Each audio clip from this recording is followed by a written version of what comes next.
What up, fam? We swinging into part 9. We getting there. I lied. I'm not going to be able to make it and be done by part 10 because I still got so much juice to share.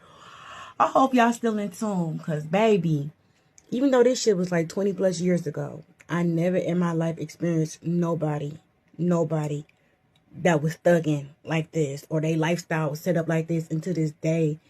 And I didn't mess with many. Nobody I ever met compared to this man. So everything is very, very vivid, very, very, very clear, like it happened last year or 3 years ago, because I never experienced no shit like this before. So boom, we left off on the notepad. I had been seeing the notepad.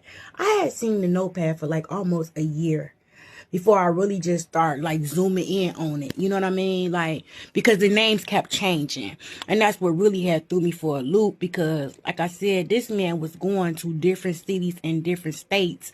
And a lot of times he might only go to that city or state one time, be there for a month or whatever, and then he going somewhere else. Mind you, he never flew or drove nowhere he went. He traveled by Greyhound only. And you want to know why? I said, babe, you getting all this money. Like, you know what I'm saying? Why I sit up there and spend 2-3 days on the bus ride all uncomfortable? He said, because they never know when I'm coming or when I'm leaving. I only ride Greyhound. And you know, Greyhound really didn't have no discrepancies back in the early 2000s. Like now, you know, it ain't even a safe trip. But back then, a lot of times he'd get on the bus and he didn't even have to have his motherfucking ID. He was just on that bitch, okay? So, case in point is, you know, I made it my business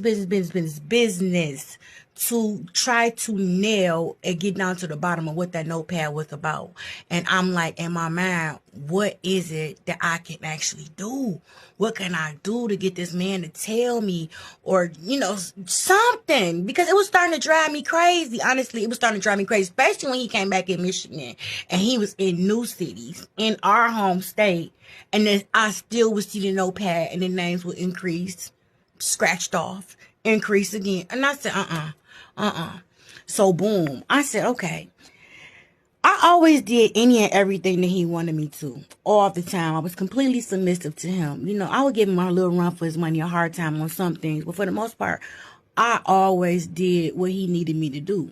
So at this point, you know, he was in Michigan. So I started being this little runner. I was shooting shit down to the way for him when he needed it, grabbing work, going to shoot it down the way for him, whatever the case may be. 2 times a week, sometimes 3 times a week. And, you know, it would cause me to miss money at work or